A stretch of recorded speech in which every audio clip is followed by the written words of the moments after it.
And Good morning. Welcome to PennWag, our first meeting of 2025. We've got a great program for you. We have just a little business we want to get out of the way. First, this will be recorded so that once it is processed and posted, members will be able to view this entire meeting and the presentation for a period of a month after it goes live. I would like to send my heartfelt, I don't know, feelings out to our members from Southern California who may be directly or indirectly family, friends affected by the fires. We just are holding our breaths. We see Karen Hyatt has joined us, and she said her family and she are fine. So glad to see you're able to join. Anyway, I'm sure everyone else feels the same way. So, your board decided that January and February meetings should be Zoom based and not attempt any in person because we know that this is that high contagion time of year. Excuse me. No, I don't have anything. Um, and we just wanted to make sure that we weren't passing that around and contributing to the loading out there.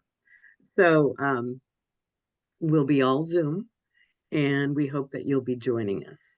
Um, I'd like to recognize our outgoing board members who served in 2024. Um, they're not off the hook. They still have transitional duties. That would be Sue Scott, our fabulous program team lead, who has put together our 2025 roster of artists who are presenting this year. And she's actively working with Judy Sipe, our new program chair, to make sure that introductions and transitions are smooth for handoffs for our artists for 2025. Lynette Visti is our outgoing treasurer, and she's transitioning to Becky Barber. And we'll be heading to the bank next week to do the signature cards and all those things and hand off files. Yes, we do have a few paper things still. Um, and then Ruth Lincoln, who was attending board as part of the membership team with Ann Vogel, is stepping away and will be joining the program team to handle contracts and details. And Ann Vogel has rejoined the board as the active member for membership. So I'm sure I've missed a few. We have some team members helping our board members, and you'll get to know them as the year progresses. I'm the vice president, and our president is whiling away the hours on the beach with some sort of a fabulous drink because that's one of the things she looks forward to. And she'll be returning. She'll be returning from vacation shortly, but Debbie certainly deserves a nice break, though she has had a little bit of rain and a little bit of overcast, but that's Hawaii in January. She's doing well. Um, we've loaded up a PDF and a JPEG format of our 2025 postcards onto the PennWag website. So we're hoping that you as members will share that with other groups that you're a part of, such as American Sewing Guild, Bay Area Sewists, etc., to make them aware of what our programs are for 2025 and hope that they can join us even for one program or even join and become a member. Um, I have statistics from our membership chair, Ann Vogel, and we are currently at 147 members. We have at least one guest attending today.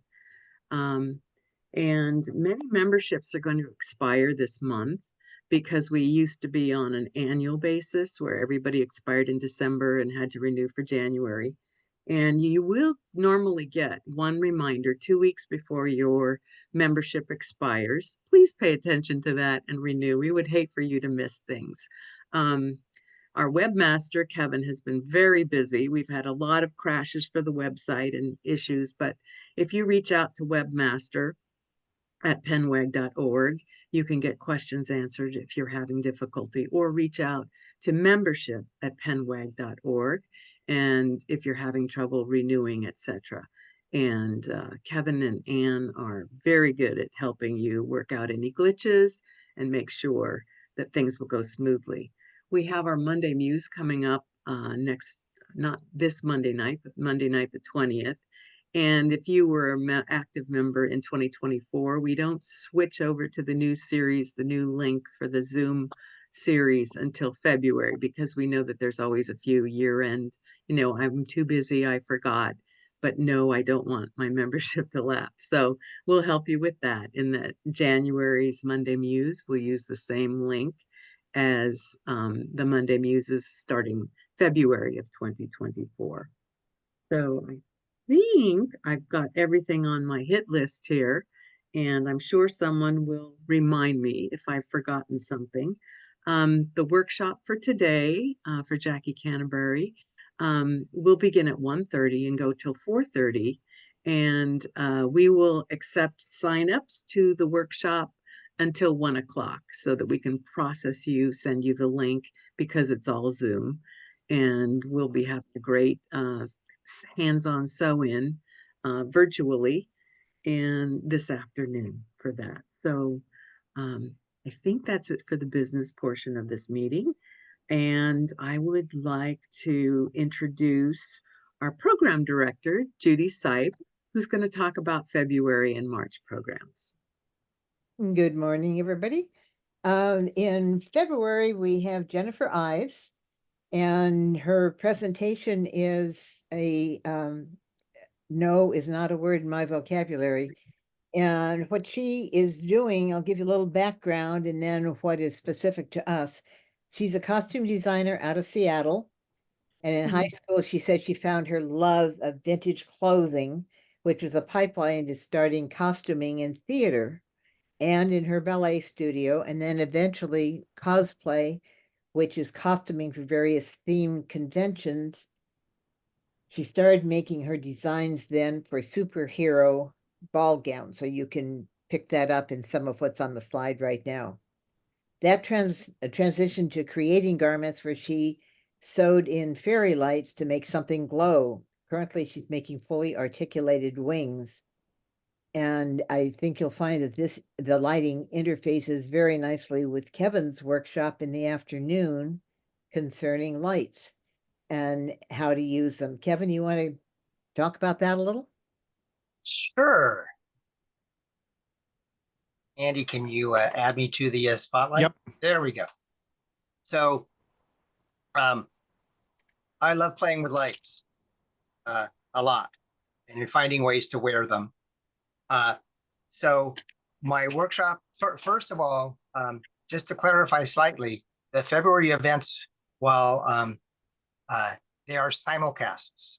So while Jenny is speaking to us remotely, we will have space at the senior center if you want to gather in person to watch her presentation. In the afternoon, I will be doing an in-person workshop about costume illumination.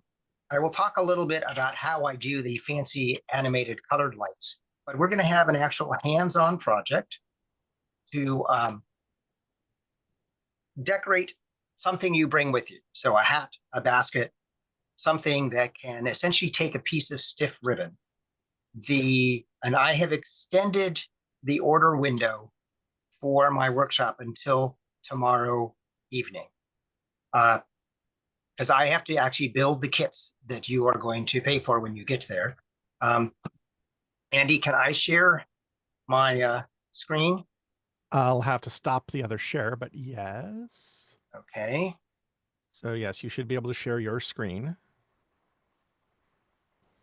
Let's see if this works. Okay, my screen. So what I'm showing here, if I can get the windows out of the way, I have two styles of lighting that I can get for you.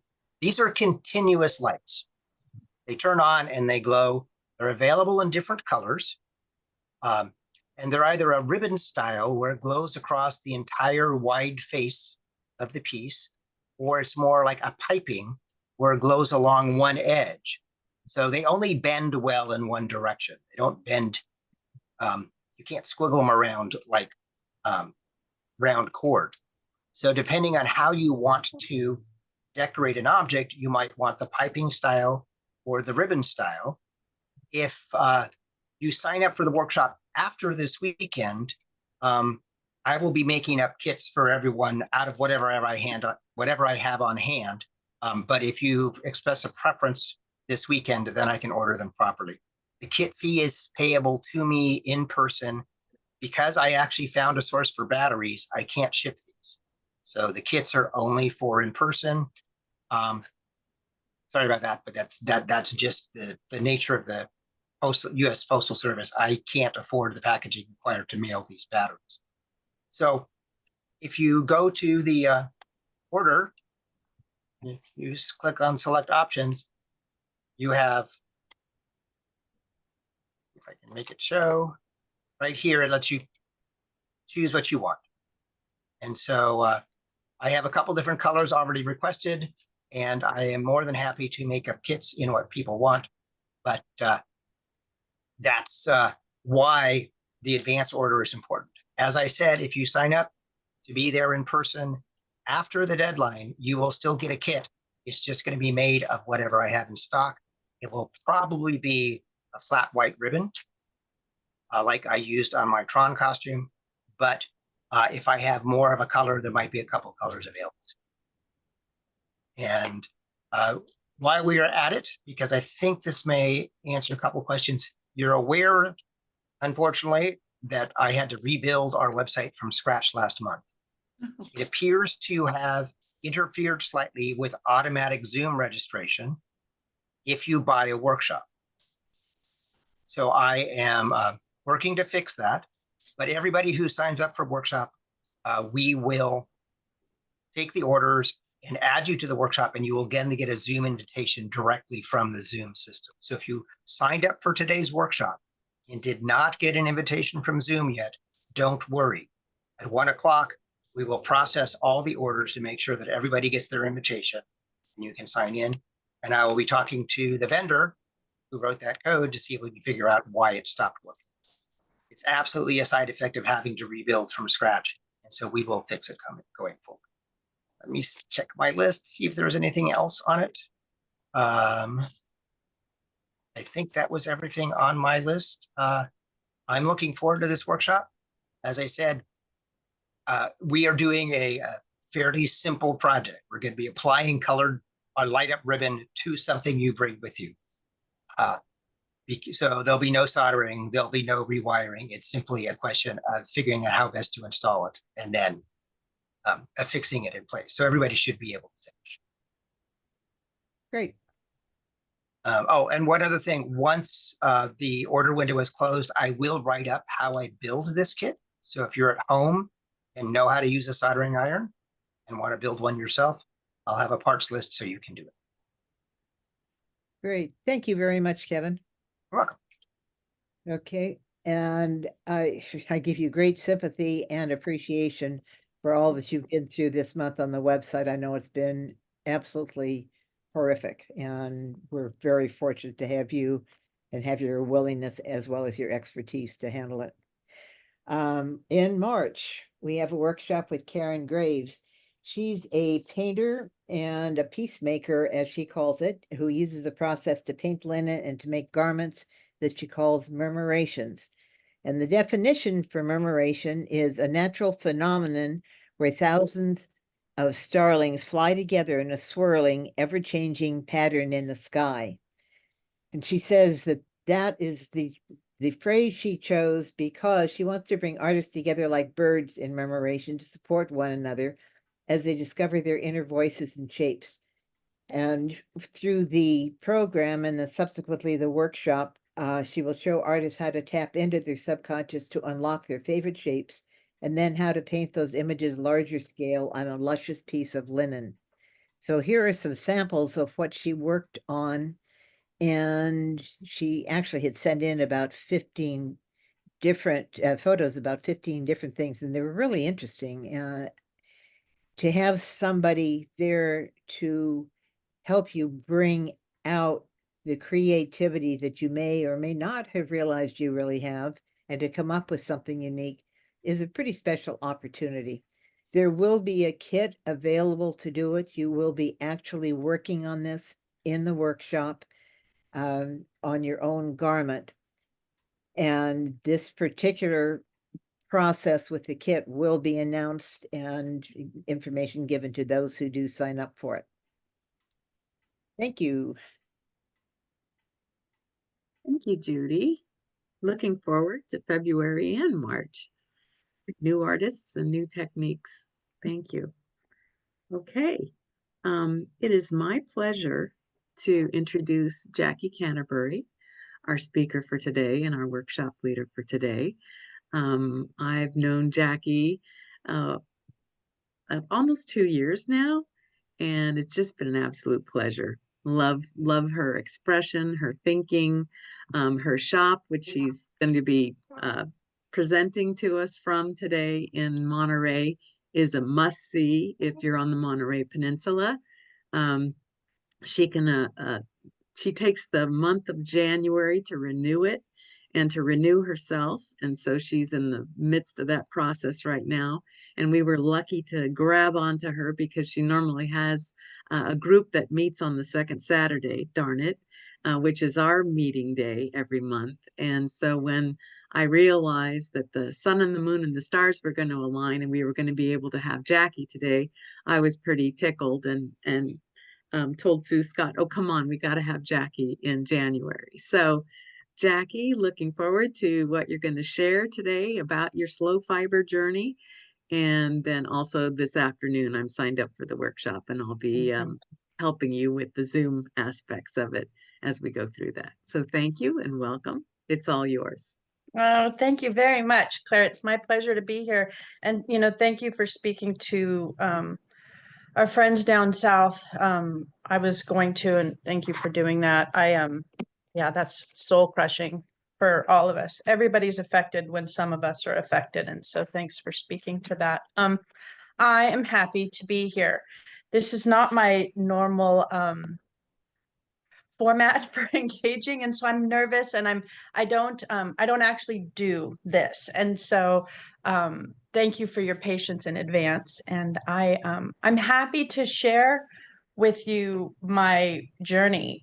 Claire had asked that I talk about the evolution of this store, because it's a pretty interesting story that has a bizarre beginning. So I'm just going to go there. I put together a PowerPoint presentation because I think that's probably the best way for me to stay on track and include you in the ride that this has been. And oh, what a ride this has been. So what I'm going to do is I'm going to screen share over to another page with us. And I'm going to ask for questions in certain spots. I lose my train of thought so easily that I'll stop a few times and then we can do questions. And one of the things that I learned about myself recently is that I can prattle on indefinitely. And so I have a clock set up right here. And my understanding is that I can go until 11:15. Is that right? Is that what we're going to do? No, you can go as late. I mean, you could go as late as 12:30 if you want to. Oh, okay, great. You have Okay. time. Okay, get ready You have then. time. The 12:30 gives you a half an hour to get a break before your Okay. workshop starts. Great. Thank you. Okay, so Slow Fiber, I am a one-man operation here. I do absolutely everything. I have some volunteers who come in and help me. At least once a week I have someone, and then this month I have a bunch. And I'm a one-person show on purpose. I have no intentions of becoming anything other than this. I've been self-employed for about 20 years. The last 5 I've been here. As of January, I took lease for this building that I'm in, that you see me in right now. And if you count back, that puts us right at COVID, which is an interesting twist to this story.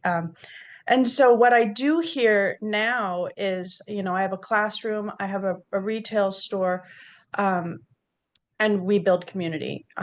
And so you're all, of course, welcome. Maybe some of you have been here, and the rest of you, I hope you can find your way in one of the beautiful things that has happened for us is Zoom and the internet, and we've all brushed up our skills a little bit. So we're able to reach into the broader community of handwork and textiles, because we've always been a small part of the population. To be able to like span the country and span the world has really changed this work, I think, for all of us. So one of the things that is a little unknown about me is that I'm actually not what you would consider a seamstress. I'm a conceptual artist who happens to work in textiles. This is a really fun pan of the front room of my store. You can see it's chaos.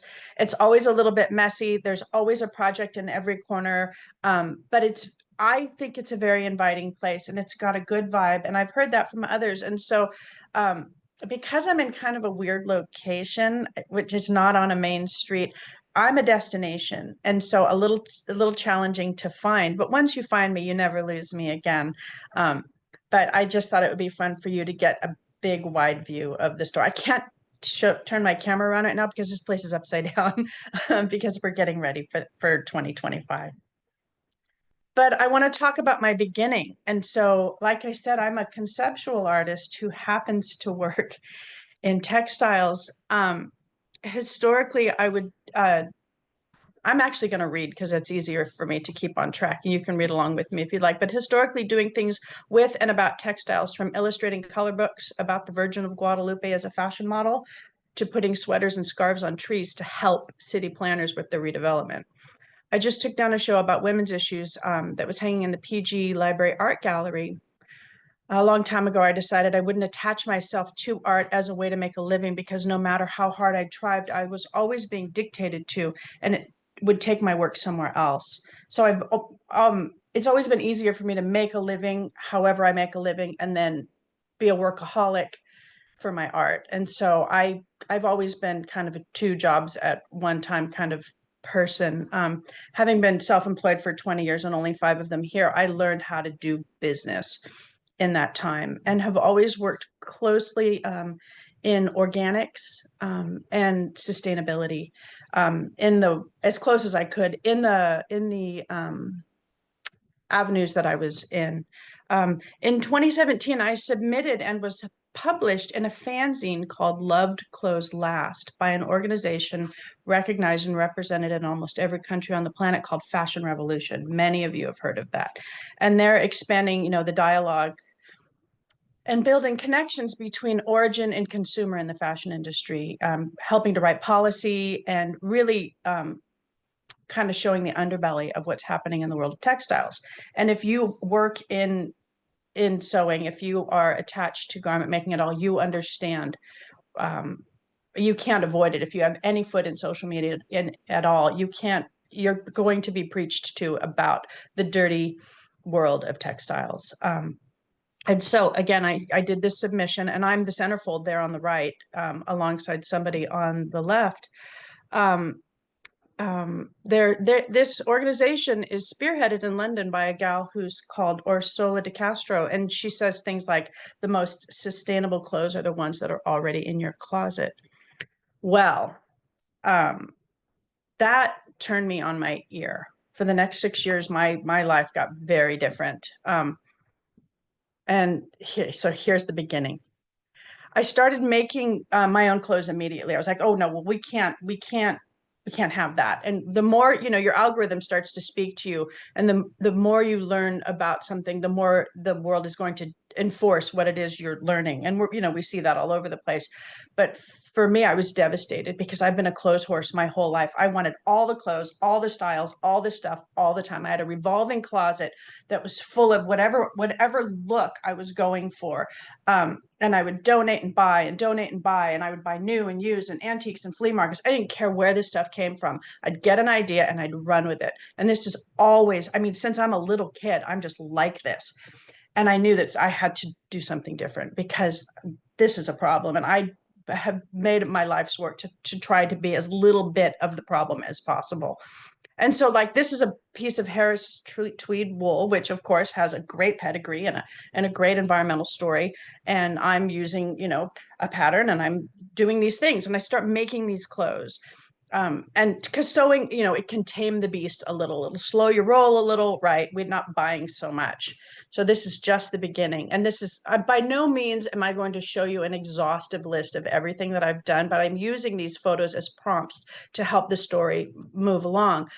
This is a tablecloth that belonged to my grandmother, made into this pinafore over a linen smock, over an antique slip.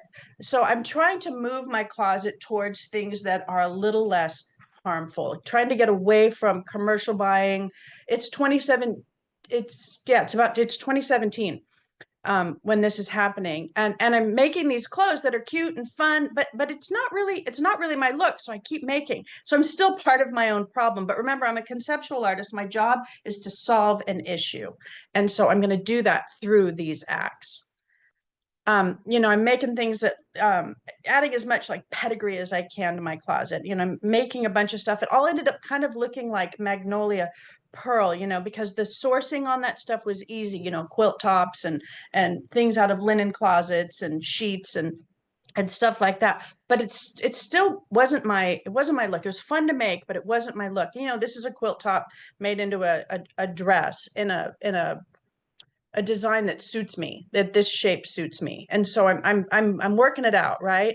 But my favorite designers are like Izzy Miyake, the whole Japanese look, and like Runholtz, and these hard kind of avant-garde lines are really where my interest is. I've followed people like Rei Kawakubo since the 80s. You know, I have some years in college where I study fashion, and I'm completely enamored by that movement, and always have been. But it was, of course, way out of my budget and way out of my skill set. So here's my chance to start digging around in it. This is an apron or a pinafore made out of a pair of suede pants with upcycled hardware. So I'm starting to kind of move in this direction towards something that I can recognize.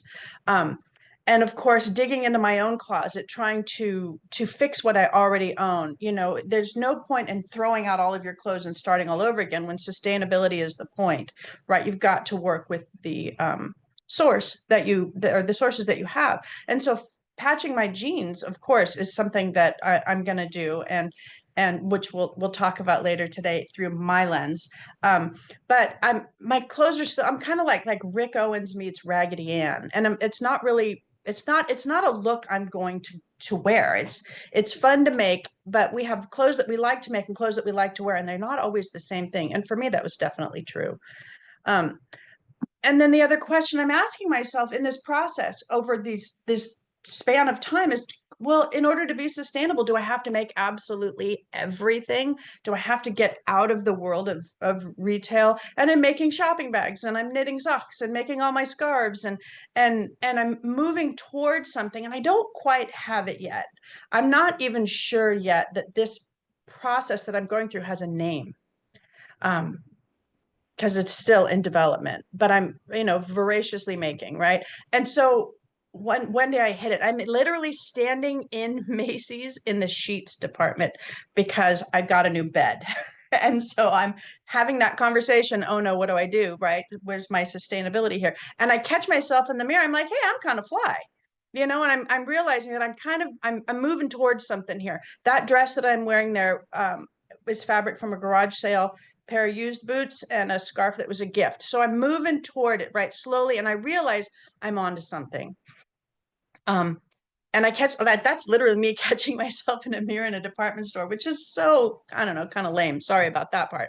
But it's a pivotal point for me in this process. And so it was worth hanging on to.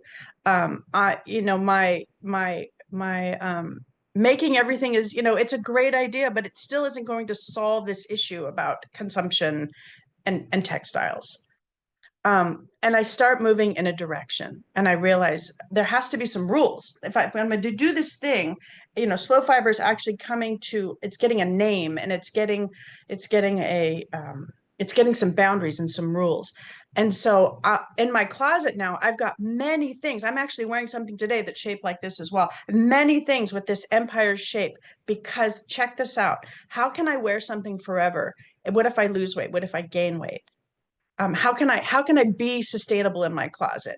Right, is the big question. And so everything has to match, right? Texture, color, style. I can't have this huge revolving closet and still feel like I look like me if I don't start applying these rules, right? And so is the fabric or the garment or whatever, is it upcycled, pre-owned, recycled, organic, fair trade, handmade? And this is the big one, because no one can get hurt anymore in the making of this project, this closet. And we know because of places like Rana Plaza, where 1,100 people get crushed in a factory making clothes for us. These things are happening all over the place. Bangladesh is a cesspool of garment construction. There are places all over the planet where people are absolutely enslaved by the work that puts clothing on our back.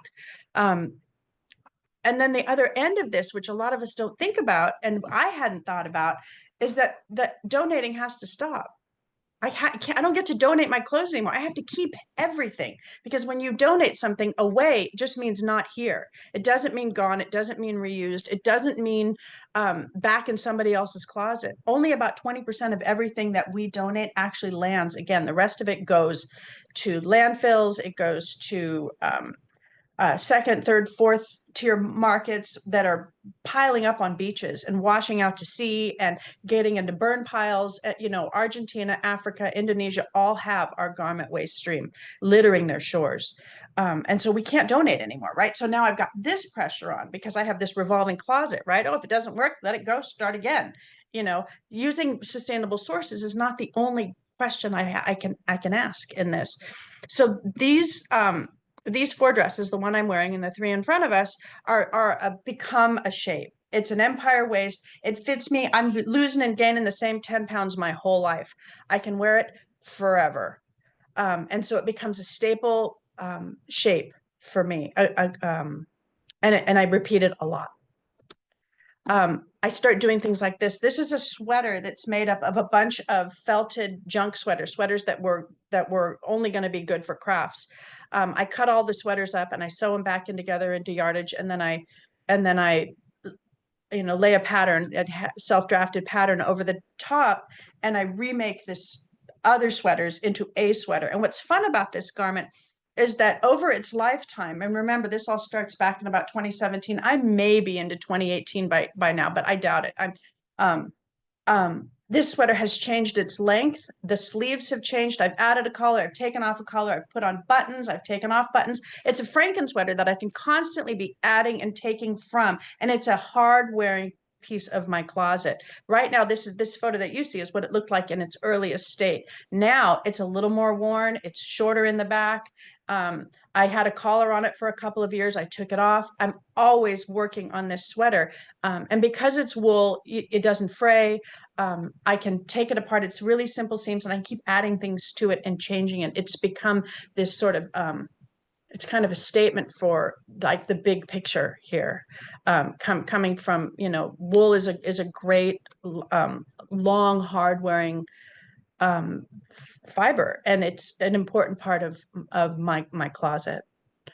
Then I have to ask myself too, because I'm a knitter, like the things that I knit have to come from these reliable places. Also, the sweater in the upper left-hand corner, all 3 of these are hard working parts of my closet, but the one in the upper left-hand corner is made from recycled cotton I-cord that you can buy in these big spools. And I just took 6 of them and I knit it into a sweater that I wear all the time. The sweater below comes from a company that only deals in mulesing-free organic fibers. And then the sweater in the upper right was pre-owned. So in my store here, we peddle, I'm essentially a thrift store for crafters. And so that's another source, is to make sure that things that don't make it into somebody else's closet make it into ours. So it's this kind of evolution. And these are more current things in the last couple of years. So, right, the lack of color. That's always everybody's question. Like, what is it with you and black? My God, how boring, right? So this became an imperative for me. In order for everything in my closet to get worn and have this long life, it had to interact with everything else. It was kind of hard to accept at first, but it was sort of the final frontier. I mean, I like the color, so it's okay, but the lack of other colors in my closet was a little bit, it was a little bit of a sad thing for me, but I'm used to it now and I like it. Um, so the other thing that I start working on is finding patterns from pattern companies that I believe in, who I think can can answer the same call. And a lot of pattern companies, especially indie ones, they're on point fashion wise. They really are trying to do what's trending now. And I found that Merchant and Mills really, really considers that stuff carefully. So they're kind of my favorite pattern company. Them and 100 Acts of Sewing by Sonia Phillip are the two pattern companies that I use personally, only because the 100 Acts of Sewing patterns are really simple and I can jazz them up. And the Merchant and Mills patterns are drafted, I believe, drafted beautifully. And the funny thing is I met the owner of that company, Carolyn Denham, and she and I have the same body type. And so I wonder why I like her so much. And we're the same age. And so finding that pattern company that I knew was going to work for me was a really important part of not wasting, because a lot of our sewing goes badly and I can't have that. Again, that same silhouette, right? The other thing I got into doing was remaking. And so this jacket on the left and this jacket on the right are the same jacket, but the one on the left was made from um, there's this company called Guess that was really popular when I was a kid. And I found this jacket at a Goodwill at one of the thrift stores, and it was really long, and you probably were supposed to wear it with cowboy boots and flared jeans. That's the era maybe. And it was shaped like a bathrobe. It had this icky fake fur collar, but it was boiled wool, so it was a lot of yardage and it was a good source. So I inserted the godettes on the side and put big pockets using the bottom half, and wore that jacket almost daily for years. And in the last couple of years learned how to do wool embroidery with one of our instructors here, and Sue Spargo, who is a great wool goddess in the embroidery world. And this is me practicing my wool embroidery on the jacket. Still something I really like to wear, but it's fun to now I get to build my own pedigree and I get to build my own provenance. And I like to document these things. I like to write them down. I like to repeat them. I like telling you the story that this essentially Guess bathrobe has gone through and will continue to go through. And now that it's in my hands, it will be here forever. So this is I'm not going to show you everything I've ever made. There's about 200 things so far from 17 to now, maybe more, maybe less, probably more is realistic because I'm a voracious maker. Um, um, but this is essentially my closet. Just 3 shots, it curves around and almost everything in there, of course, with the exception of a few things, is made by me. And I'll talk about that in a second. It's unnecessary to have this much. I get that. And I don't donate. So I'm selling, gifting, trading. I have bins in the garage of clothes that I can revisit later and alter and I really do take the end use of this stuff seriously. I don't make underwear, socks, or leggings. Those things I actually buy from usually from a company called Pact. I don't enjoy that kind of sewing. Technical sewing, if it doesn't have a creative twist to it, I'm not really that interested in doing it. And I have to work against my own shortcomings through this entire process to create a world that I can belong to and feel good about. And so those 3 things, of course, and I don't make my own shoes, though I have done it once. I buy that too. And fortunately, I can buy that used. So now I have this entire now and future process that now speaks to who I want to be as an environmentally conscious person. The other part of this is laundry, right? And so I talk about leggings and under things. I wear base layers under my clothes. So I don't have to wash them so much. My laundry is small. I do maybe a load of laundry a week, maybe 2 when it's sheets and towels. And so I have this this whole thing, what I consider kind of my whole footprint mapped and worked out, and that feels good. That is what I call the slow fiber project. Okay, so the beginning of slow fiber, a brick and mortar concept. It's forming, and I don't know it yet. It's September of 2019. I'd like to stop right here. If anybody has any questions, before we move on to phase 2 of what it means to be slow fiber. Got a quick question. Pact. How is the name of the company spelled? Just Oh, PACT or? PACT. Yeah, they claim, and of course they do a pretty good job of explaining themselves. They do organics in fair trade factories. And so like I said, socks, underwear, and leggings I get from them. Okay. There are I other will- companies that probably do it better. I'm grabbing the link and I am sharing it in the. Is that it for questions? Willa is wondering where your store is located in Monterey. Oh, sure. You can put the address in or create a link from slowfiber.com if you want. The contacts page is in the navigation bar. If you wanted to create a link for that, it would give kind of the whole spiel. But I'm in downtown Monterey near Trader Joe's, right at the top of Alvarado.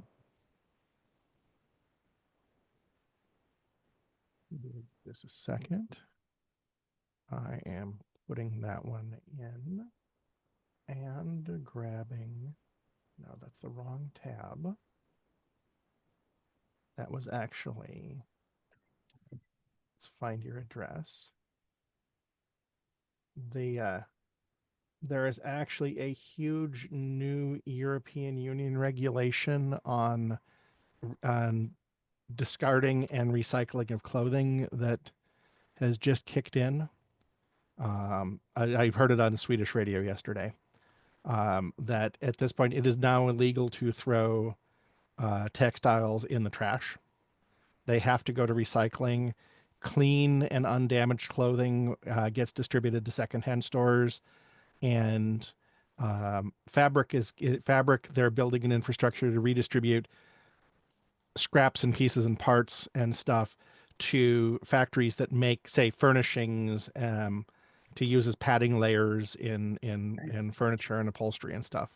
So And that was those something. things are finding their way into the garment industry. It's just going to be a while. Yeah, it's Yeah. just starting in Mhm. Europe right now, but it's a new consumer regulation. So California has Ashley, one too. California is starting. California is at the tippy beginning of starting to regulate what can be, who's responsible for the waste stream on textiles. More on that soon. I don't actually have the whole story on that yet, but it is newer information, like super newer information.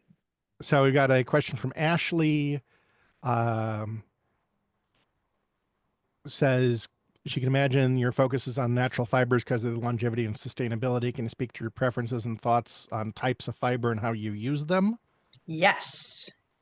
I'm clicking that as an answer live. Is that later in your segment, No, or you want to cover let's it now? talk about it. No, this is a great window for Okay, that. cool. Yes, so natural fibers is my preference, but I also have an obligation to synthetics. Any synthetics I've bought in accidentally or otherwise are now mine. And I take that seriously. They are part of my ethos. So I'm finding ways to use those too. Once in a while, some polyester slips in. I actually like Lycra because it helps with the recovery of certain fabrics, which means that, I don't know, in the 80s, we wore leggings that were 100% cotton and our knees and our butts were always bagged out, and so Lycra helps to keep that stuff bouncing back. And so I like it. I don't want a ton of it. I, in my own construction, again, organic fair trade like that, right? But sometimes things come through the used avenues that are really good, and I take really good care of my clothes, so I expect that they'll last a long time. So I don't have any dogma around that. Here in the store, I don't sell synthetics other than a tiny little corner in the pre-owned section. But it's not something that I'm seeking out. It just seems to find its way in. Everything that I showed you was wool, linen, cotton, and the photos that you looked at, upcycled, recycled, like that. I have a love-hate relationship with rayon, but there is a type of rayon called Tencel and Lyocell. Those are made in closed loop systems so that their chemistry doesn't find its way into the waterways. One of the hard things about the garment industry that was really bitter for me to understand is the secondary sewing market. So let's say company A orders 1 million pairs of jeans, and they go to their regular source, and that regular source knows they can't produce 1 million pairs of jeans. They're going to reach into the secondary and the tertiary markets for construction, and that's where it gets muddy. Like we can say, oh, not in my backyard, and we can ask, production company A to do this for us, but they, in order to meet that million units need, will go to Rana Plaza and to these other places to fill these voids. So we don't actually ever hear about that. Did that sort of answer the question? I think it's a good answer to the question. Okay. I mean, from my perspective, it did. We also have a question from Kay Luck about tips and tricks for reducing laundry. She says she's got a rewear hook where she can hang things that she can wear more than once. And then she loves wool because of rewearing. Yeah, Then, base layers, right? Base layers, I think. And most of us don't live. We are so fortunate here in Monterey. I get to sit on my high horse and tell you I can wear base layers because it's 65 degrees here all the time. But if you live where it's normal, hot summers and things like that, you can't pile up a bunch of clothes to keep the outer clothes clean. But you do have the luxury of wearing smaller clothes, I think. So for me, spot cleaning, one of the main reasons I wear black, one of the bigs, is because I can pour a cup of coffee on it and still own it. I can't do that in pastels. I can't do that in light colored things. So yeah, laundry, right? It's the big one. It's the big one. Smaller loads, less washes. I wear jeans 7, 8, 12 times before I wash them. And, I take them outside, turn them inside out, shake them out. I do all kinds of things to clothing to keep my laundry as small as possible. But probably, for me, the number one answer I have is base layers and just washing those, because a t-shirt and a pair of underpants or leggings is little laundry, as opposed to, bigger things. And I mean, I go to the gym too. Like I produce that kind of laundry too. Yeah, those are my laundry tips, right? Drip dry, yeah, right? Drip dry. Everything lasts longer. The dryer absolutely destroys clothing, right? It's not the washer, it's the dryer. And my stuff starts to fade and I can re-dye it, but I tend to like that color. So, I don't know if that's the answer for everybody, but black. okay, that looks like the end of Okay. the queue of questions. Okay, great. Thank you. So, Okay, so the beginning of slow fiber. I'm in this incredible place in my life. I'm going through a divorce, which means losing my business, my identity, my family, and my job. Because like I said, I've been self-employed for 20 years now, so 15 years of that, and I have to go get a life. And I moved to San Francisco just to get out of town. And I'm born here in Monterey, but I moved back. I've lived in the city a few times in my life because it's sort of an escape for me. And I move up there and I get a job in a sweatshop because any job will do. But this is also good information.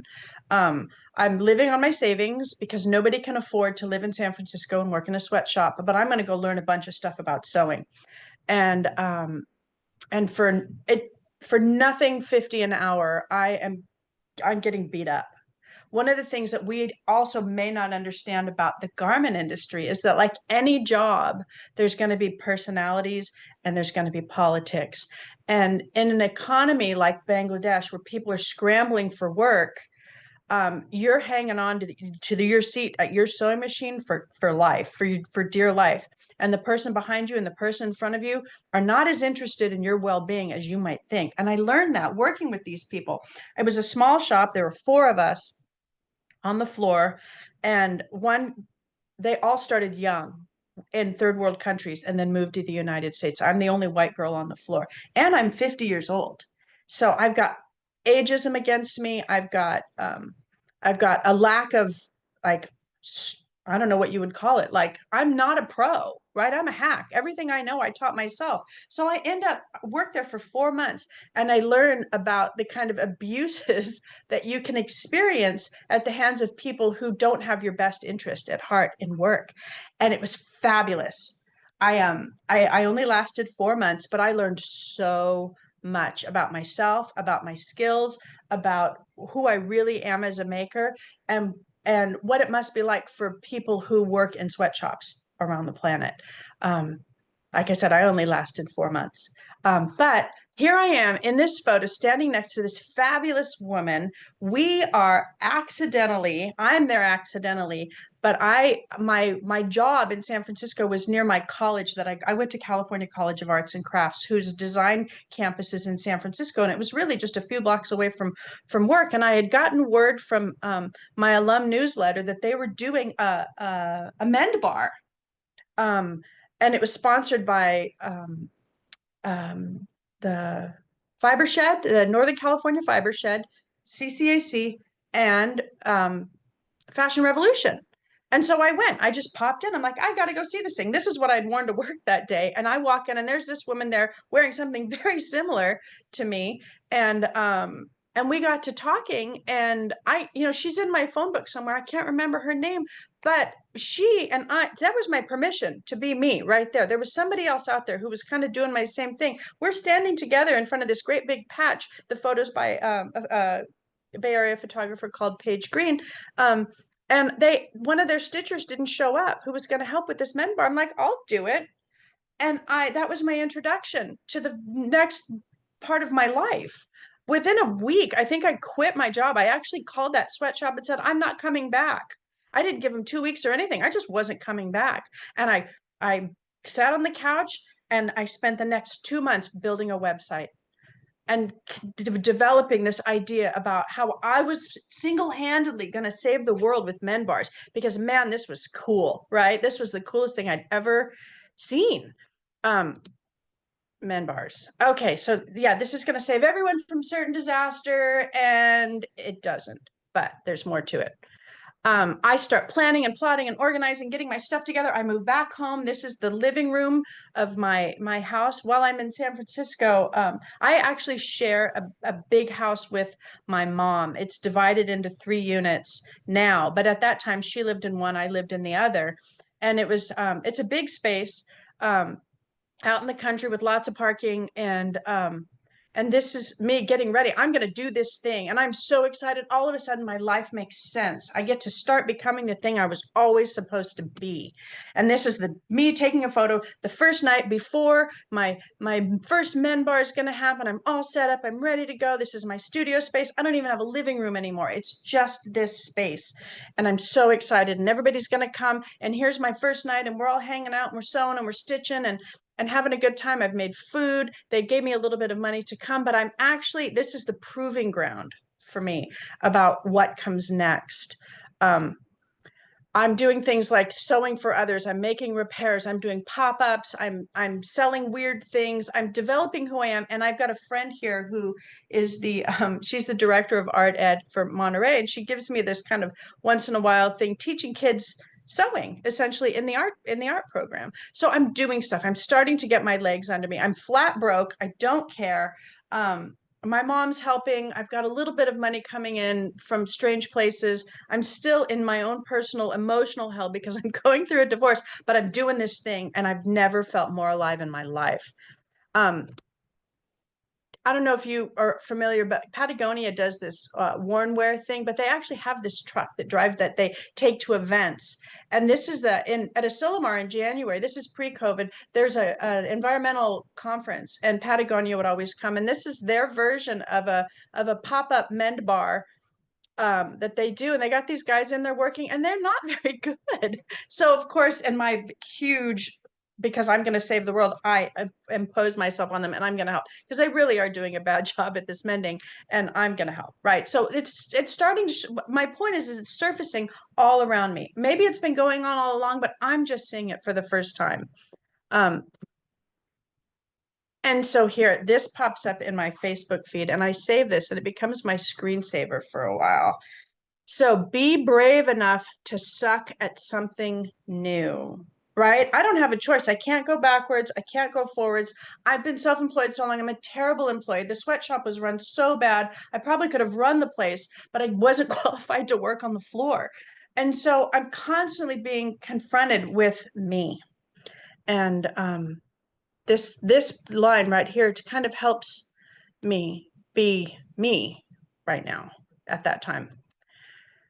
My attorney says, I need some numbers from you. Go around your community and just find me some real estate that so we can, I want to paint a scenario for court, right? I mean, I'm probably telling you guys too much, but this is where I am at the time. And so I go onto LoopNet and I start looking for real estate and I find this space and I'm like, oh, that's kind of cool. So I go in, I take my mom with me and I look through the window and this is the space that I see.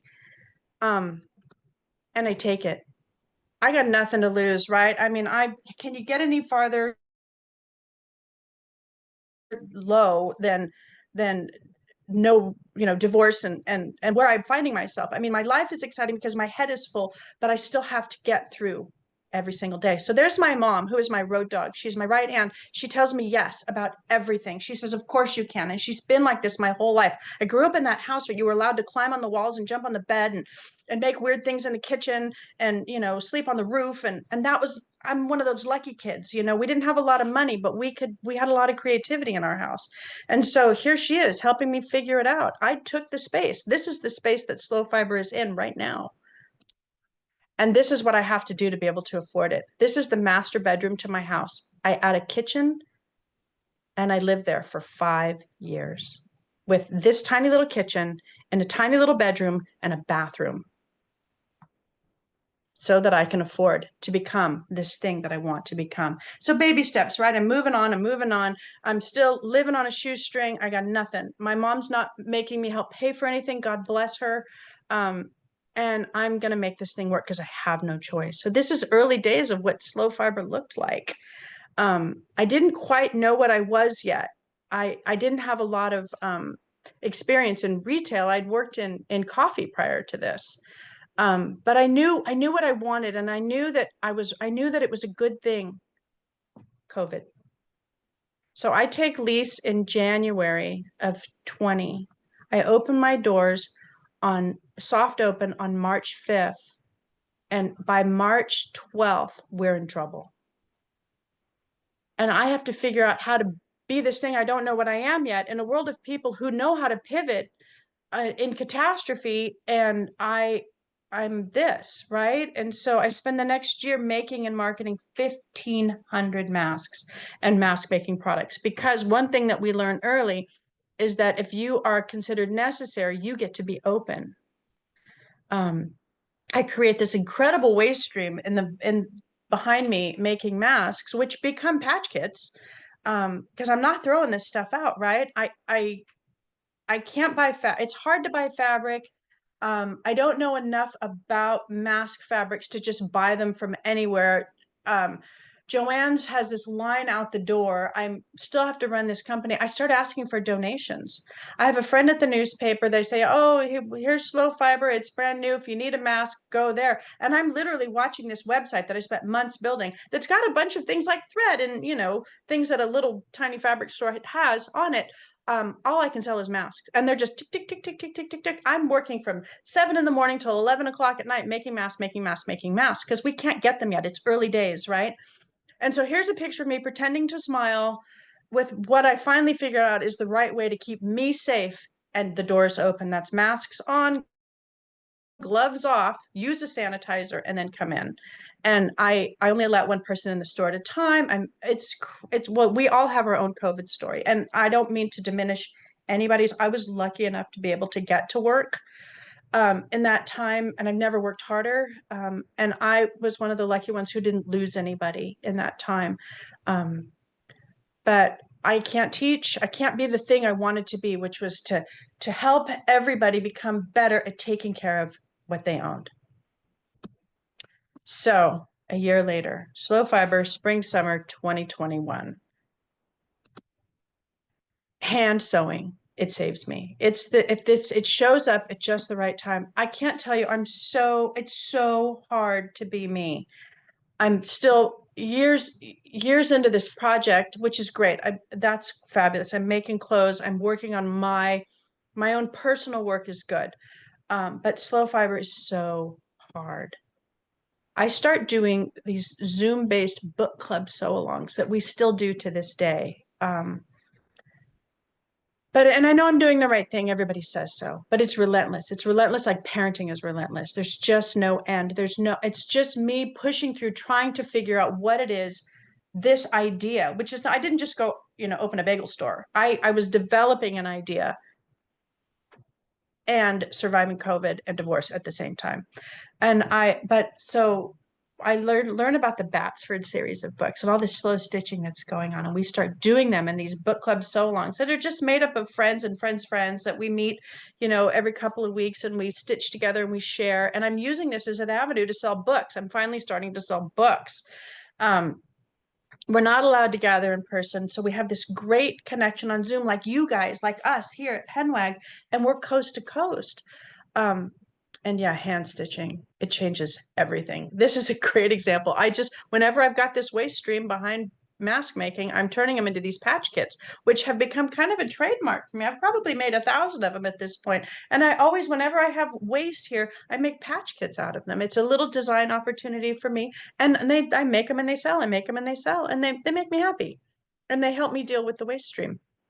But hand stitching, oh, honey, there's a light. They're starting to talk about lifting restrictions. And I've got this mountain of clothing that I've made because, you've been with me now for a few years now through this process, and I need to slow my roll, and hand stitching literally saves my life. Sitting still, calmly in a quiet, warm room with a needle and thread, working slowly towards sometimes nothing in slow stitching and sometimes something in garment making changes everything. And I can't state that enough. I wish I had a larger vocabulary so I could talk about what that has meant. But I've never worked harder for less money in my life, and I'm not quitting. I can't quit. But my own personal work is thriving. And so we discover Alabama Channon. I don't know how most of us in the garment making world know about Alabama Channon, and she has absolutely paved the way for this work that I am learning how to do. This whole time, the world of shipping and wholesale and getting things into the store is so hard. Landing accounts, maintaining accounts, companies are folding. It's so hard. It's hard. But my own personal work is thriving. I'm making things that have such meaning and such depth. Organic fabrics, upcycled fabrics, pre-owned fabrics made into garments that just feel like they have so much soul, which is one of the things that comes from spending that much time making something. I'm working in shapes that I recognize, making t-shirts and working in linens, pre-owned linens, and working from patterns that I know work, making things that are all hand stitched, one stitch at a time, that fit like skin. You don't have to go backwards. You're moving at the speed of people. We're designed like this. 30 trillion bazillion years on the planet. We've only been sewing on a machine for about 200 of those years. And this is magic to me. It's the Band-Aid that I need.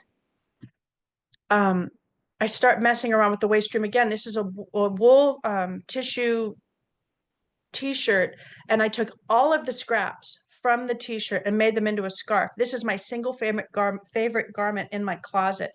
I ended up with a little bit of fabric left over, just enough to fit into the palm of my hand, and it was just little trims and things like that. I took every single scrap and turned it into a scarf. And when you lay the scarf out, I didn't want to bring too many photos into this, but it looks like a Louise Nevelson sculpture. Absolutely. And indestructible. Like this stuff, I take really good care of it. I'm wearing it for years now. Okay, so that's how I survived 22 here in the slow fiber store that has one customer at a time, making almost no money. 22 rolls around, and this happens. So there's a room here in slow fiber. So I don't have room for a classroom. It doesn't matter because we can't teach anyway. But this opens up. I almost feel sometimes like God was working alongside me through all of this, because nobody should have to suffer that long and that hard. And so this room is the back room that is connected to this space, and it's where the magic happens now. This is where we bring people in. This comes from my neighbor. He says, I can't afford to stay here anymore, I got to go. And I'm like, I'll take it. So they rent it to me for almost nothing, and it becomes the slow fiber classroom. There's my mom again. She's my hero. And this is our first men bar in that space. We don't even have furniture yet. We're just sitting on the floor, and we're mending and we're fixing and we're sharing and we're making friends. And all of those people are still in my network of people now. These are people who get it, and I'm grateful. And because of that classroom, we can start meeting. We mask up. We've got all these rules. We're sanitizing. We've got some traction. People are still not leaving their house much, but it's going to happen, right? And we do our first camp. We do our first slow fiber camp. This is out where we live, and I invite 30 people to get together, and we teach each other about natural dyeing. It's sort of one of those frontiers you can't really do in a classroom setting. You got to have lots of room and lots of time and lots of people. And camp is a hit. It's a total hit. Who knew that getting together over a long weekend with a group of women, exploring and sharing what you know, could be this good? Well, everybody seemed to know that but me. But so I make one happen. We've had 3 camps now. We do camp every year, and I don't think I'll ever miss it. It's a way to connect through food and time and skill in a way that just isn't possible without a lot of time. And it's one of the proudest things that I've done, is that bringing people together. So midway through 2022, I meet Jane Milburn, and she is the author of Slow Clothing. She's passing through the US on a Churchill Fellowship from Australia on her way to also go to England. She's interviewing everybody she can get her hands on that all have an interactive relationship in their are interactive in their closets.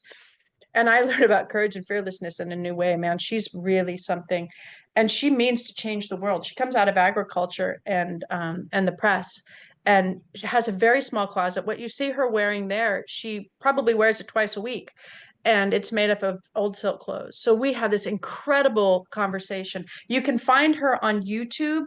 Her name is Jane Milburn, and she goes around the country, our country, interviewing all kinds of people who are just like me. And she starts in Australia, she lands in San Francisco, and I'm like maybe her 5th stop or something like that. And so the reason I bring her to light with you guys is because after she leaves me, she goes on all the way to the East Coast and then jumps over to England. And in her wake, I'm so moved by what she's doing, by her wanting to bring us back to her country and to develop a global understanding of what it means to get dressed, that I take a piece of fabric, I fold it up, and I send it off to one of these women I follow on Instagram. And I start creating this path through our country with this piece of fabric to people like Sonia Phillips and Katrina Rodabaugh and all of these fantastic people who are like me, but who don't know they don't know me from Adam.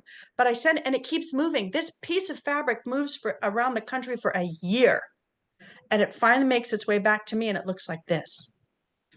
All of the people who were involved, they're all authors, they're all really well-known people, but what's happening is connection. Remember, I'm talking about dye camp and connection, or slow fiber camp, I should call them at large, and connection, making connection, right? It becomes such an important part of how I see myself now, and making connections with strangers, people I don't know. I've got so much courage now because I've suffered through so much that I'll ask anybody for anything, right? And so this comes back, and a woman walks in my door from Australia, another woman named Denise. She goes, oh, I know who Jane is. She just lives up the road from me. Can I hand deliver that for you? So I package it up and we send it. And after I send it off with her, we all start posting on Instagram about this dress. So Jane learns about the dress in hindsight. She doesn't know any of this is happening, but now she wears it all the time. So connection, right? And here she is on her patio wearing it. But yeah, it was people like Cal Patch, who is a hand stitcher, crocheter, Crispina French, the original upcycler, Katrina Rodabaugh, the author of Mending Matters, Sonia Phillips, the brain behind 100 Acts of Sewing. These are, and that's just some of them. Those are just the ones that I think maybe you'll know about. The list is like, there's like 15 people who get involved in this thing. And so my point, connection, right? We all start coming together. These are like Carolyn Denham up here in the left-hand corner, the owner of Merchant and Mills. We have a great conversation about what it means to be engaged in our closets. Nancy Walter on the right, that pair of legs you see right there, she's a graphic designer who came over to sewing and is changing people's lives through storytelling on fabric. Erin Gaffel, one of our local who has become a good friend of mine, who she's a local painter who has incredible reach and has helped to spread the slow fiber story. And then in the bottom right hand corner there, that's Susan Brandeis, the author of oh gosh, I'm going to draw a blank right now because I need to pull her head up and I'm old. She's the author of, well, she's got 3 books: Cloth, and oh gosh, I'll go grab it in a minute. Anyway, she has touched all of us in some way. We don't even know it. And then in the bottom right hand corner, Crispina French, the original upcycler. People are starting to reach into slow fiber and they get it and they support me. And so I get invited to do this show. It's a little show here in town, and I have the pieces here. I'm going to show them to you. But this is me standing in front of a room full of strangers talking about very personal artwork that I've just finished and I have hung, that I'll show you in just a second. But do you have any questions? This is a good place to stop for questions. I do not see any questions in the Q&A or the chat at the moment. Okay, got it. Okay, I hope I haven't put you guys to sleep. You are up at 53 people in the room now, so I don't think you have. Okay, good. Okay, so I'm talking here and I'm standing in front of this group full of people. My car is broken down the street, and I've run to this talk. The show hung for 3 months. It was art that I made about women's issues, and I have the art here if you want to come see it in person. I'm one of those people, you can touch my art. I'm going to show you some quick photos of it because I know I was going to start running out of time. But in the middle of all of this that's going on, I still work 6 days a week, probably 10 or 12 hours a day. And I can't imagine doing anything else. I have landed, I have arrived, I make enough money now. My store is exciting. People come here. It's a great place. I think I'm onto something and I would love to share this with the entire world because it works. So this is me. So many of you, I don't know how people feel about this, but I'm pretty political and I'm very much about women's issues. And sewing is a women's issue. Mending is a women's issue. Men do it, and I'm so grateful, but we still really are that. Women still really are the world of textiles, construction and otherwise. So the taking down of Roe versus Wade hits me so hard. I get online, I make a Zoom, and I teach just a room full of people how to applique and embroider because we're going to start making garments that discuss what this is. And so these are what I call my pussy pants or my pro-Roe pants. And right there in the crotch, you'll see some writing, and it says, "There's a special place in hell for women who don't support other women." And on the back, it says that vasectomies save lives. And so these are some earlier photos of this. You can find these on my website. This is a skirt that came out of the pandemic that's made from an old quilt. Totally like there's a lot of textiles out there that are not salvageable, and to me that's a challenge. This was a quilt top that was constructed so poorly there was no way it was ever going to make it onto a bed.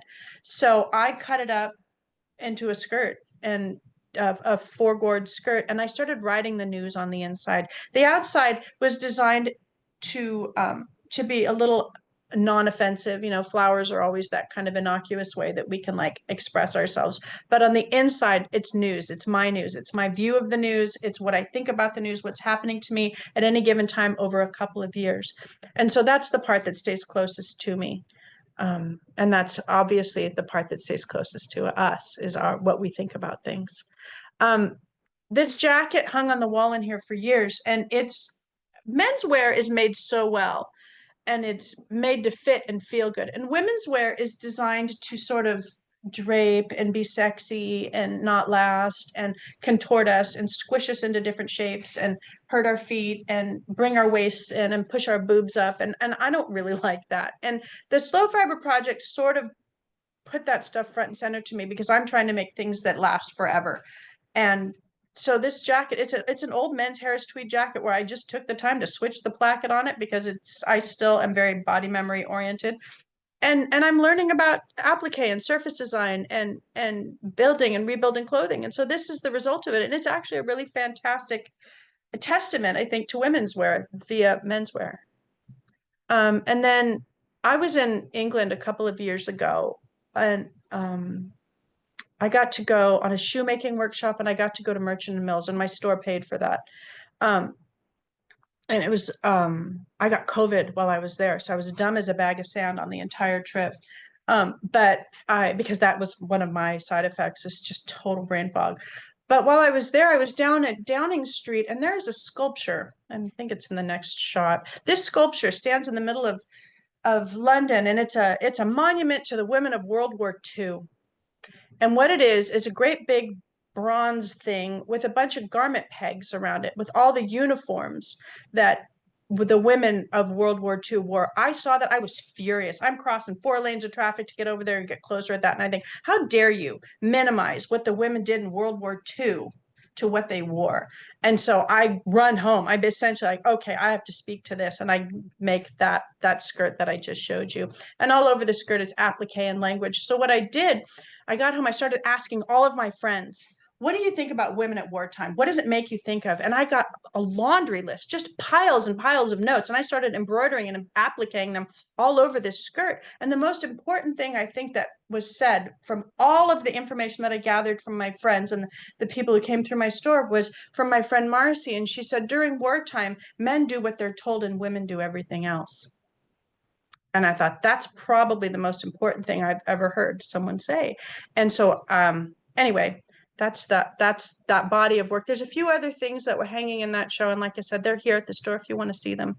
So with that, in all of this, before I ever open the store, I have to write a mission statement. You can't be a business without a mission statement. So here's my mission statement. It says, when we cultivate the soul and the pedigree of our closets and we cherish the history, source, and content of what we wear, we stop donating clothes and can keep and share unused garments to avoid buying them again. So please ask who made those clothes and how much the lowest paid person in the factory earned before buying new. Then please mend or upcycle. And as a group who can share new and old skills, we can embrace garment care because love clothes last and should challenge economic and gender bias associated with what we wear or who is responsible for its care, critical of environment and social injustice, including the fact that we have no right to excesses. We must tune into the new fashion influencers who choose circular economies, dignity, fair wages, and our planet, please. So that's how I open this store. That's what I think when I open this store is my goal. And what I know now is so different. So I started with this problem, right, which was my closet. That's the Slow Fiber Project. And I attack it like an artist. And I believe my mission statement was the answer. But now Slow Fiber, we're a fabric store, we're a thrift store, we're a classroom, we're textiles teachers, we're building agency. I'm a resource dealer, a philanthropist.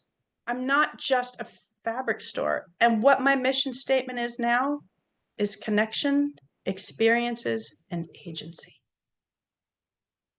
And that's what I got, you guys. Thanks for listening.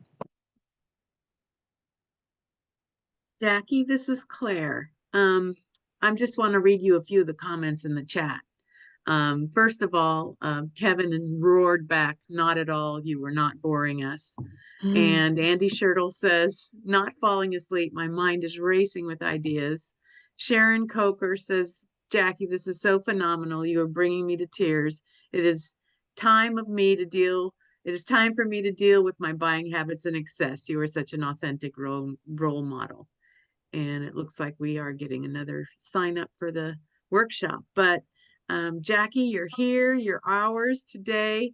And I'm hoping that people have more questions for you and comments. And if they want you to go back and show any of your slides, you can do that. I would like to see the slide again on the women's roles and after you saw the monument in London. Sure. I have to, let's see, I have to click out of,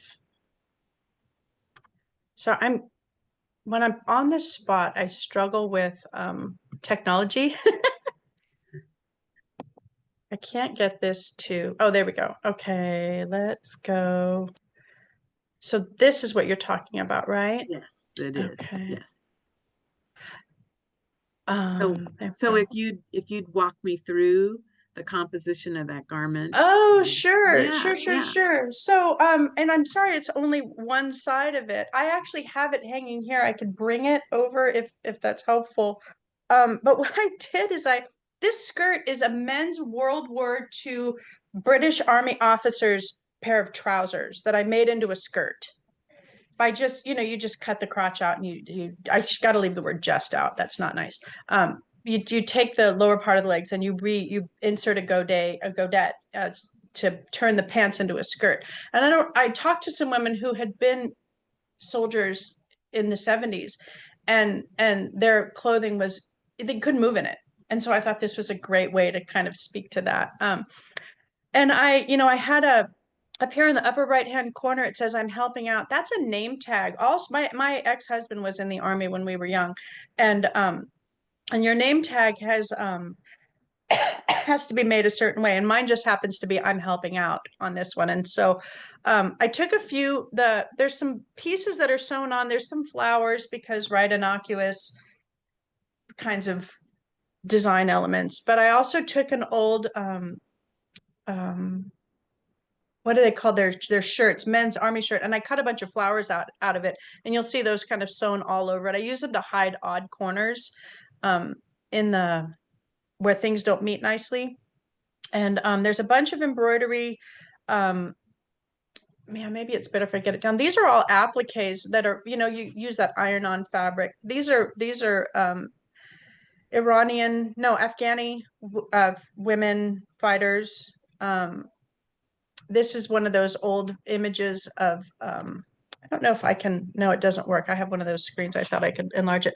Anyway, these are photos from women during wartime. This photo over here on the left, that's kind of it's a black and white. Those are the comfort women. I don't know if anybody knows what the comfort women were, but when Japan invaded China, they enslaved, there was the rape of Nanking there, and they enslaved a bunch of these women, and they called them trash cans. But these women were the sex workers for the Japanese soldiers. So I just reached into history and I started finding all the ways that women were pivotal during wartime. And I put some statistics on there. Yeah, it's a statement piece. I'm sorry, I don't have, like, if you want, I can go grab it. I just don't know how much time we have. I can go grab it and turn it around and show you the whole thing. I think we're good on time if you want to go grab it. Okay, yeah, give me a second. It's 5 to 12. We have breathing room. Yeah.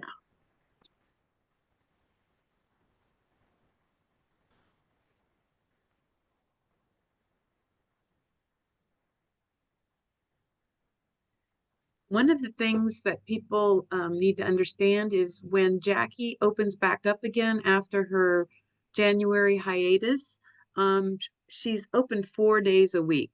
And so, Jackie, you might want to talk about when you're opening. Yeah, I'm open Wednesday through Saturday. I'm open Wednesday through Saturday. I'm closed. Sunday is my one day off week, and then it takes me the other 2 days to get my act together to get back to work. Like I said, I'm a one-man show here. I do everything. Okay, so here's the skirt. Here's the back of the skirt. There's a lot of refugee images in there of because that's who the refugees are, right? Usually. And again, not to disparage men. Oftentimes I have to be careful that when I'm talking about women's issues, it's not at the expense of men. It's just to speak on women's issues. And so just some of the things that came up, the language that came up from talking to friends, someone said alone, and I thought, yeah, that's a big one. Because when your guy runs off to war, guess what you are?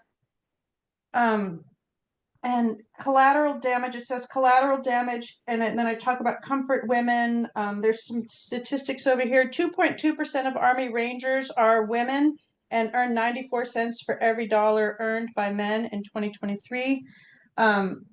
There's all of the propaganda that was shipped around all over about women join the Women's Land Army. Food comes first, and then you can help. There's a picture of a woman knitting. There's women here stepping into men's roles, doing welding. You know, we have Rosie the Riveter to thank for that image. But there's so much that women did, and from code breaking to spy work. That, you know, when you make a monument to women that just shows what they wore, I just stepped right back to 1945, you know, like, I'm sorry, but that's not enough to me. Is that helpful? Yes, thank you. You're welcome. We have a question from Carol. Do you accept donated fabrics to your store if they're natural fibers? Thank you. Then we have the link on the sew along, the book club sew along, the next one, if you want to speak to that. I do. Thank you. Okay, so yes, one of the ways that I survive here in Slow Fiber is that I have a small, here, I'm going to take on a quick walk while I'm talking. It's a mess. You have to forgive the mess. I survive on donations, but I also buy, sell, and trade. One of the things that I learned how to do when I was in college is buy, sell, and trade. I worked in record stores, used record stores. And so you bring to me, I'll buy from you. You can either have store credit or you can have cash. There's a formula for it. It's all on my website. We do have a section. That's the door to my classroom, the happiest place on earth, if you ask me. And that's where I sit probably too many hours a day. But I want your waste stream. I absolutely do. I can't do a lot with scraps unless they're better scraps. But you're still welcome to bring them. If you're donating, I'm just taking. If you're buying and selling, I cherry pick. I mean, if you're looking for trade or cash, I do cherry pick that way. And it keeps there's kind of a Taoist principle that you just don't reject things, you know, and so, yeah, anytime you want to bring me anything, I have people who mail me things. God bless them. You don't have to do that, but you don't have to have an appointment either. You just come in, you just drop it off whenever you want. If you want to buy some trade, you can also just drop off whenever you want. I just need to be open. And if you were going to be in the area on a weekend and I wasn't here, and we could make an appointment. You know, I can meet you, you know, down here for a quick drop off, because I know a lot of people come here to vacation and I'm only here Saturday on the weekend. So if it were a Sunday or a Monday, you could just make an email to me and we could make an appointment. So, but yeah, that's that whole room I showed you in there. That's all pre-owned, vintage, dead stock, weird, imported things from people's personal stashes. And that email would be slowfiber@gmail.com. Jaki at slowfiber.com is probably better. Oh, okay. Mm-hmm. Yeah. And then, oh, yes, that's what I wanted to show you. Okay. Thank you. One of the fun things I mentioned is that we do a book club sew along here, and I'll always do it. And I love it. It saved me during COVID. It saved a bunch of us. And so our next book is called The Pocket, The Hidden History of Women's Lives. And we will meet on Zoom twice a month. There's a link. I think, Kevin, you were going to put it in the chat. It is yeah. If you wanted to sign up for that, you can go read about it there. The link is directly to the website, to that page.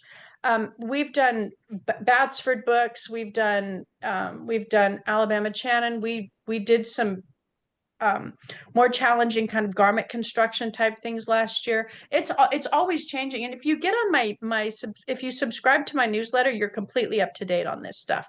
And that's kind of how I speak to the community. I have a pretty sizable email list, and it's how I'm able to kind of keep everybody in the loop. I write about one a week, maybe 3 a month or so, 3 emails a month. So I don't inundate you with like, here, buy this, and you won't hear from me every day. I just don't have time for that. But it's a way to stay on top of what's going on here in the classroom, and anything new that's come into the store. But yeah, so book club sew along is The Pocket. And that starts at the end of February. So you have between now and then to register for it. We will run out at 20. We'll because I only have 20 books. After that, you'd have to get the book yourself. But I have the books here in the store for the sew along. Okay. Willa Schulten says, thank you. I could listen to you for hours. I'm looking forward to visiting you in person.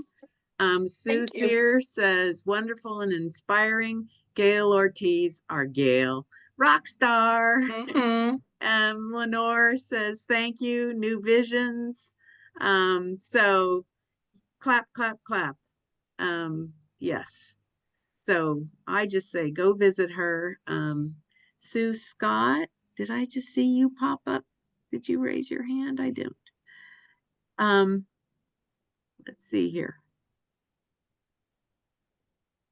I'm looking. I'm looking. Okay. I don't, if there are any other questions that remain unasked, please ask them. Oh, Sue Scott says, yes, but I meant to clap. Thank you. That's wonderful. That's wonderful. Yeah, you know what? And you can follow me on Slow Fiber on Instagram. That's a place to go dig back if you want to see more of the things I've made. It's a lot of it is there. Not everything, but a lot of it is there. Jackie, this is Kevin. Hi, Kevin. I think Andy told me yesterday that you've given us permission to leave this talk up for an extended period. Is that correct? Yeah, I would like that because I would like to send people to it myself. Okay, then that's we have a very few recordings that we get to leave up, and I'm thrilled that this can be one of them. Thank you. Oh, good. So- Thank you. Good. So we'll Nice. put up a version that is just the lecture, not the meeting, public on our YouTube channel. Thank you. That's amazing. Thank you. Thank you. Yeah, and I will I'll send Actually, we may still put it up. We may still include the meeting just because that's good advertising for us. But right, right. And if you'd like, I can speak to Penwag right now and you could copy it and move it if you want to. I don't know. We could do that no. separately. Okay. This is good. Okay. Mhm. Carol Parker says you're giving us permission to do stuff that we would not necessarily have thought of doing. And Good. Janet Becker loved the talk and just signed up for the workshop. And a great presentation from Carolyn Soto. And yes, the workshop will be recorded, but the workshop will only be available to those who pay to attend the workshop. It will not be posted and kept up for the general public. Oh, there you go. Carol, I feel you. Oh my gosh, I feel you. Carol said that she feels like not donating is really hard. And it absolutely is. It absolutely, like I said, I mean, I started in 2017. I have just in the last year or so come to complete understanding of what it is to get dressed for me. And I still fall off once in a while. That's not to say that I'm perfect. Who the heck is, right? Like once in a while, I make a bad purchase, or once in a while, I end up with something that is I don't, that like I make something that doesn't fit and maybe you hate it. I mean, you're never going to get it 100% right. And we are garment makers. That's why we're here. We love clothing. And so I feel you. I totally feel you. But everybody will come up with their own way. And my way is just my way. I don't expect anybody to feel required to do it just because I said it. And I'm going to say that for some people, donating is a stepping stone to getting off of donating. If they look at it that way, Oh, nice. That- Talk about that. that you can start by donating just to get your closet down to a reasonable level. Or I also know with Carol's husband died last year. And there are some cases where donating is the only way to go to get rid of it if you don't have the time to do the big to organize trade events and that kind of thing. So Fact. I mean I don't think you were shaming anyone for donating. That is No, one of no, the no, points no, that I no, wanted no. to make sure that one of the is donating itself is not not a shame. And if you moving beyond that to, I mean, the shirt that I'm wearing, I am gotten much bigger on mending in the last few years than I have been. I mean, the shirt that I'm wearing, I probably had for 18 years. But the it's a case of sometimes donating might be the only practical way to get something out of your closet that's not throwing it away. But I have lots of bins in my garage. I have Yeah. like probably 6 bins full of clothing packed tight so that I can think about it too. Because sometimes we donate it and we're like, oh, and you get the great ideas surfaces later, and you go dig Yeah. through the bin. You're like, I've got it. I can do it to this, you know. So Mhm. sometimes just sitting with it, but out of your line of sight, you know, might be helpful. We got a But few yeah, more comments. Laurel Brock says she's now living in a senior residence, and some women here feel apologetic about limited older wardrobes. Mm. This gives her some great ideas to share with them. Karen Hyatt reminds to donate to fire victims. And we have another sign up. Julianne Bramson's excited. So, Julianne, it'll be fun to see you this afternoon. And the comment where to donate is important too. There are certain Yeah. things they're looking for, and if you have them. So while we spoke, 2 people came up to my front porch through Buy Nothing on Facebook and picked up canning jars that were in my attic that I had not used in more than 30 years. So those are the kind of things that give you joy, Mm-hmm. if you find the right place for those things to go. And I know Carol Here's Parker's really working hard at that too, after the loss of her husband and her downsizing process. When you find the right place and it has a useful life at the highest order of usefulness for its intended purpose, that is some kind of wonderful. Yep. Yep. At last year's camp, we did a swap and it was really curated. We put 18-gallon totes out for all 31 of us, and you could fill the tote if you needed to. You could have 2, but it couldn't have junk in it. It could only have things in that you love and can't use anymore. And by the time I've been to garment swaps that were just a dumping ground, and I felt so sorry for the person at the end who had to figure out what to do with this heap of clothing. But at this one, when we were done, when everything was done, 31 people rearranged their bins. We had 2 of those trashy bags, which is a company you can mail. They'll help to recycle or resell, and they literally will take things into the recycling, like shredding avenues. We only had 2 trashy bags left from all of that. So it was putting some rules on a swap, because just because it's old to someone else doesn't mean it's old to you. And garment swapping is a great way. You just have to be careful not to fill it full of weird broken down stuff that nobody wants, like you said. So What love about again, the programs that try to build closets for people who need wardrobe for particular work or something? Are those Mm. legit? How do you feel I about don't, those? I don't know about that. yeah, there are a number of organizations that set up. They're set up to help women develop get a professional wardrobe so that they can actually move Oh, into that. If they're qualified and can apply for jobs, but they don't have the wardrobe to match the job. nice. It's that bigger city stuff, you think? yeah, like Career Closet used to be in Yeah. San Jose and other places. And they can be legit. The women get a professional work wardrobe, thanks, Kay.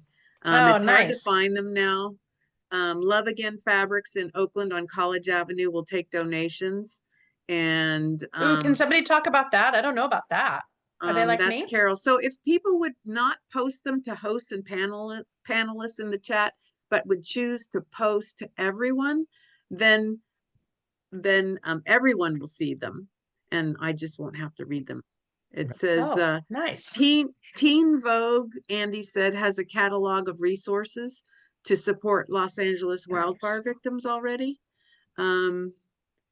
And a new program, Carol says, is available for men getting out of prison who need interview clothes. So Andy and Kevin, your former life professional wardrobe might can have a place to go. I work at a university. My professional wardrobe isn't a professional wardrobe. And almost all of my suits are novelty suits, which doesn't mean I don't That's use them right. professionally. Pink But there's flamingos, anyone?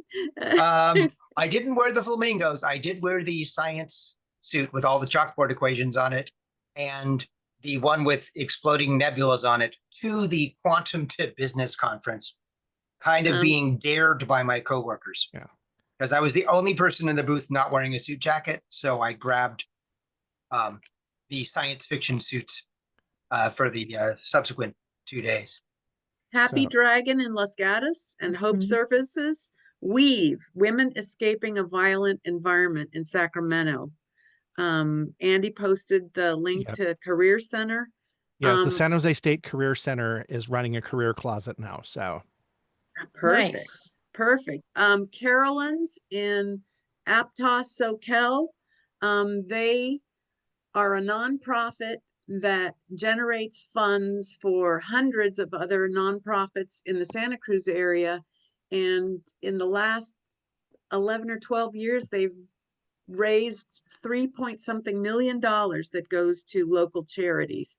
And they love upscale clothing and vintage clothing. My daughter was home from London and took them a carload of vintage clothing, and they were whooping it up when she showed up. So,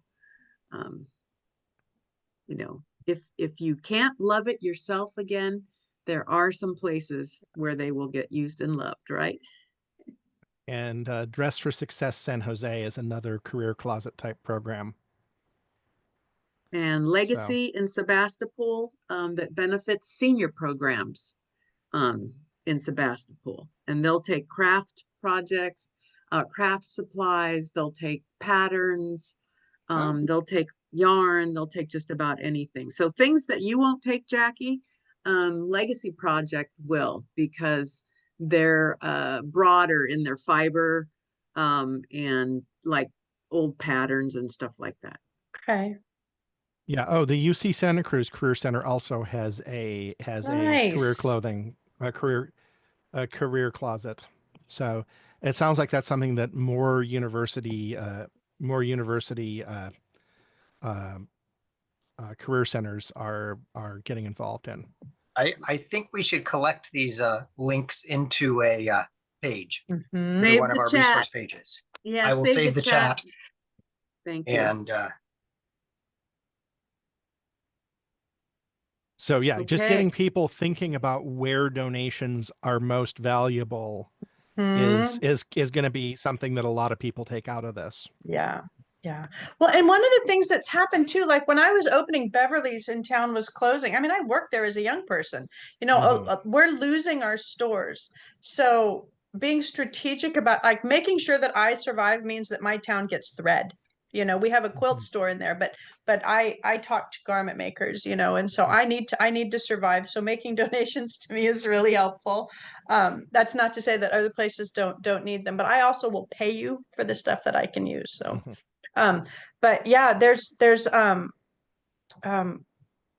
Fabrica in Santa Cruz. They teach Mhm. sewing. That feels like Yeah. like a place that would feel really good to give to. And they're downtown, right? Fabrica. Yes. And then of course Fabmo. We all know about Fabmo. They want fabric. They don't want synthetics. Ooh, did I learn that the hard way?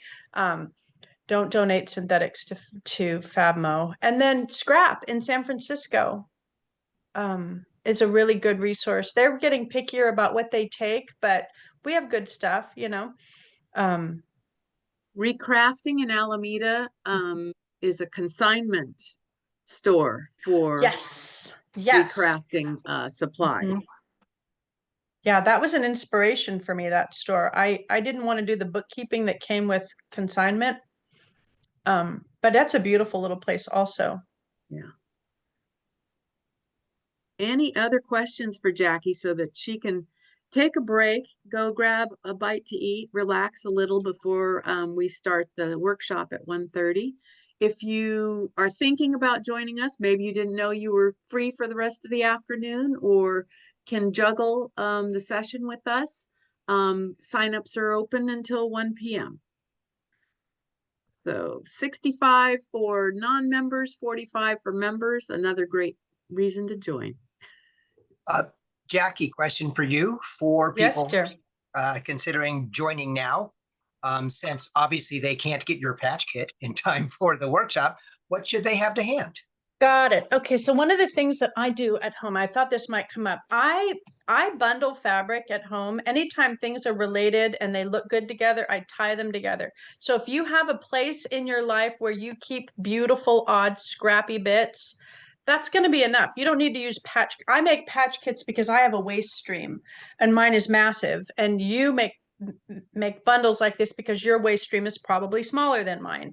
But just get into your favorite scraps. We'll talk about using fusibles if that's a thing for you. If you want to use machine or you want to use by hand, either one of those are great. But your scraps are fabulous, and I'll talk about how I use them to most effect when we get together. Hey, have we done it? I think we did it. I think Let me we save the have. chat. Excellent. Thank you so much, Jackie. This Thank is a you. great way to start off 2025 for PennWag. I hope everyone else agrees. Thank you. I'll look forward to seeing you this afternoon, and a few others will be joining us. Hi, So, Ashley. I Kevin, think Andy? we're seeing more people joining. So Yes. Kevin's going to get busy then. Make sure that everyone gets the link. Yep. And if no one else of the panelists has something they need to get in, we can bring this session to a close today. thank you all very much. And Bye, friends. Thank you.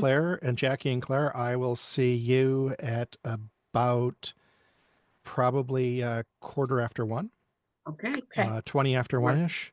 I'll I'll be open at ready. 1:15, but as long as you're on by 20 after, and then we will hand things over. All Okay. right. Thank you Okay. so Thanks, much. friends. Thank you for Sales coming. are open All right. till 1, so get on your keyboards if you want to join in this afternoon. Okay. Bye all. Bye.